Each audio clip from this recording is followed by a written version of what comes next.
This Steve Jones Show podcast is now loading. The Steve Jones Show podcast is presented by Sunbury Motor Company, Purdy Insurance, and Brewers Outlet.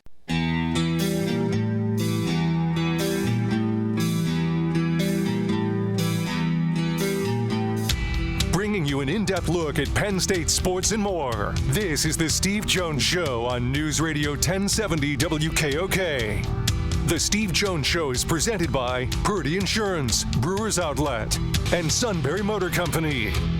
Now from the Sunbury Motor Studio, here's Steve Jones. And the opening half hour brought to you by Brewers Outlet, Reagan Street in Sunbury, the beverage supermarket. Stock up for the weekend, whether you're tailgating or not. Imports, domestics, microbrews, the best selection of beer anywhere. Wine coolers, water, soft drinks, lots and lots of snacks. They roast their peanuts fresh and not every day. 6 great flavors of slushies. Ready-to-drink cocktails. High Noon, Jack Daniels, Crown Royal. And the pickle bar led by the Barrels and the Dills, indeed second to none. All at Brewers Outlet, Reagan Street in Sunbury, the beverage supermarket. Glenn Papazian joins us to talk about Villanova. Glenn, first of all, how are you? Doing well today, and thank you for having me on, Steve. Much appreciated. Much appreciated having you on.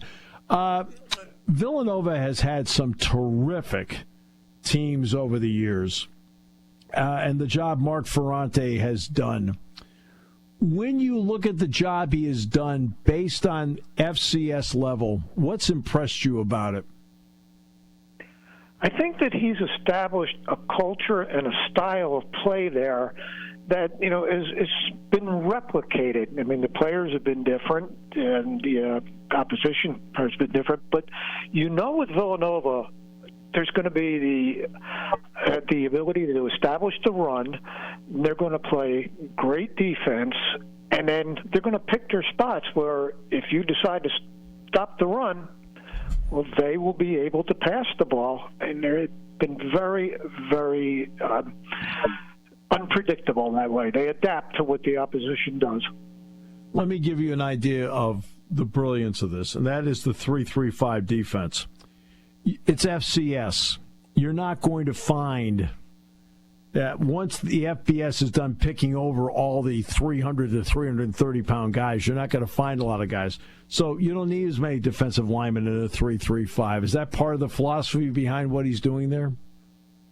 And especially at the linebacker position, where I think that he's succeeded the most. And this year, carrying that mantle is Shane Hartzell, who's on the watch list for the Buck Buchanan Award. Yeah, and obviously a really good player. Also, what impresses me is that they don't dip into the transfer part. The quarterback, McQuaid, is from Nicholls State. A couple of the wideouts, I know one's from Princeton, but for the most part, it's a homegrown program. What kind of difference does that make?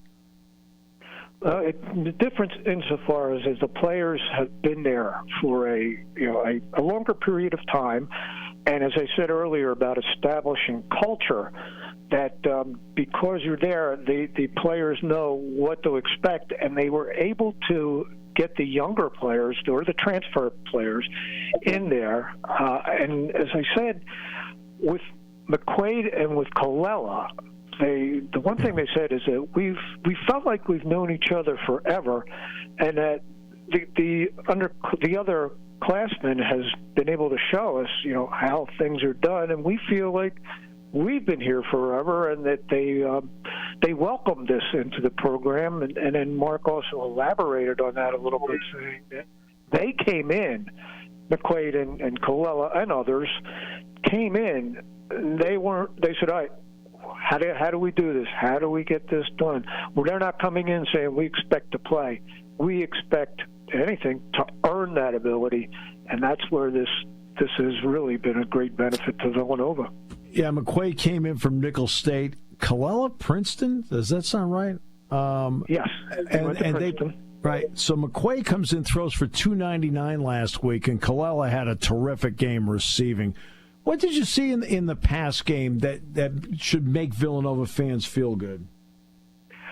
McQuaid set a record for the most passing yards in his first collegiate start for Villanova, first in that program history, 299 yards. He beat Connor Watkins by a yard. And then for Colella, he caught 5 passes for 124 yards. Right. And the one pass and McQuaid said, don't credit me, credit the guys. Colella broke a tackle and went for 51 yards on his longest. And then the other one, which was really key now, is that he, late in the third quarter, Colella went on a route. The ball came to him. He didn't get it at first. He kind of went in the air. And as he went down, he was able to grab the ball and bring it into his body, making the catch, first down, and on the next play, Villanova went and got the touchdown from Lucas Kopechny, a 56-yard pass from McQuaid. That gave him the 24 points, and nobody scored in the fourth quarter. That's where the defense began to take over. Yeah. Didn't run the ball the way Villanova normally does. What did that have to do with how Colgate played the game? Was that Colgate's number one deal, take away the run? Yes, and Mark said, I'm not concerned about the running backs right now, even though Abbott went for 65 and Rack went for 35. They put 8 men in the box. Yeah. So now it goes back to the idea of Villanova's flexibility. They were reading what's happening, and they reacted to it, and that gave the ability for Kopechny to get past his guy, and Colella to get past his guy. So, and McQuaid too faked a couple handoffs, and the one in particular, they said that we think that they're going to overreact on the inside to this play. So McQuaid faked a handoff to Abbott, then was able to get around up the right side for a 28-yard touchdown. That gave Villanova at that point, I think, a 2-touchdown lead. So they're adaptable, and they like to say they have a 3-headed monster running back, right. But the key to it is David Abbott, who's on the Walter Payton Award National Watch List this year. Right. What does this game mean to play Penn State up here? It means a lot because, as Mark said, we take all the players to this because, we can stay in a nice hotel, we can eat well, and then they can see what it's like in this type of environment. His philosophy is, let's go. We'll go Friday. You can take that day and take all your selfies and look around and get used to the stadium, and then we'll have our mind on football after that. So every player that was in, I think it was 21 when they were up there, had the opportunity to go and experience it, and now the younger players and the new transfers in, they'll get a chance to see it. So we'll do what we do. We'll give it our best, see how it all works out, and then we'll take it from there. Right. I mean, look, the game starts 0-0. At that point, it's a game. I mean, you that's find why they out play at that these point. games, yeah. I mean, last week Austin Peay played Georgia 28-6. All right. Austin Peay may not have won the game, but they sure did make Georgia sweat a lot. Mark's been through this before. What's the benefit? Let's say it doesn't go Villanova's way, but what's the benefit of playing this game moving forward because they did play competition like this? Well, it'll prepare them very well for the Coastal Athletic Conference, and they've got a tough game the week after at Monmouth. But for Villanova, they get to see what they do on this type of scale, that they are a program that can compete, and they'll learn from that, and they'll take it to the next games in the conference. As Mark said, too, it also helps, with helping to finance the program, too. What's the thought process in going to the Patriot after this year? Apparently, there's a lot of expense that's involved with the Coastal and the travel that's involved in the Patriot League. It's going to be more local types of opposition. It's also an ability to get an automatic bid to the FCS national playoffs, and that they'll be able to get there, not easily, but they'll still have that opportunity in playing them. But what they're going to remove is the travel and the constant, travel up and down the coast. It'll be more local.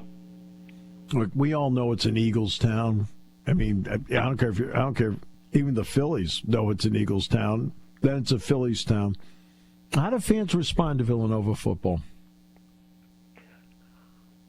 They probably could respond a little bit more. Because Mark said I got how many texts and how many messages, we're coming to Penn State, we're coming up to Penn State. And Mark said, well, yeah, good, and why don't you come to Colgate? So it could be more, but, Temple could make that same sort of statement that they could have drawn better crowds, and especially for Oklahoma tomorrow, and Penn too. That although the Ivy League is that's the crown jewel for them, is the Ivy, and they're going to get a bid to the FCS this year too. So yeah, it's more Eagles, it's more Phillies, could be more, but at least their fan base is somewhat loyal to them. Maybe not as large as they'd like it to be. What's the investment been like in the football program there? We know that the investment in basketball is tremendous, and justifiably so. Jay, when he was there, as a coach, won 2 national titles, and now he's back there in an administrative position now. But what's the investment been like in football? I don't know the numbers, but it's really not what the basketball program is getting, and maybe the move to the Patriot League may have indicated that a little bit, that resources that would have gone to football will now go to basketball. Okay. Hey, I can't thank you enough for being here today. Thanks for the time, the information. I think it's going to be fun getting Villanova up here, and I appreciate everything you gave us. Yeah, well, I really appreciate being on, and it'll be a good game. It was a decent game the last time the two teams played, and Connor Watkins was the punter, and he became the quarterback. Yeah, I'm just a little worried about in these types of games, if I'm Villanova, you're not as deep as Penn State, and that's obvious. Injuries may play a part in it as well, because your second and third string obviously is not as good as the first string. With Penn State, they are as good. Well, you know what? I think it's great they're going to be playing the game. I think it should be a lot of fun. I can't thank you enough. Well, you're very welcome, and thanks for having me on. My pleasure. 3:30 tomorrow. We're on beginning at 2 o'clock. We're the dessert after the soup broadcast tonight. Right way to phrase it, Todd? You're the tiramisu to his hot dog.